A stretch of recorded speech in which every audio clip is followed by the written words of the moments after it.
रसूल ईमान लाया उस चीज़ पर जो उसकी तरफ अल्लाह ताला की जानिब से उतरी, और मोमिन भी ईमान लाए। ये सब अल्लाह ताला और उसके फ़रिश्तों पर और उसकी किताबों पर और उसके रसूलों पर ईमान लाए।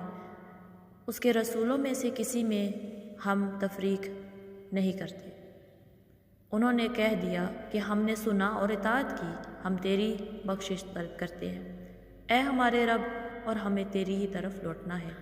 अल्लाह ताला किसी जान को उसकी ताकत से ज़्यादा तकलीफ़ नहीं देता। जो नेकी वो करे वो उसके लिए, और जो बुराई वो करे वो उस पर है। ए हमारे रब, अगर हम भूल गए हों या ख़ता की हो तो हमें ना पकड़ना। ए हमारे रब, हम पर वो बोझ ना डाल जो हमसे पहले लोगों पर डाला था।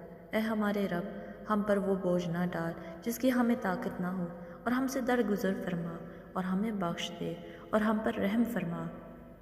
तू ही हमारा मालिक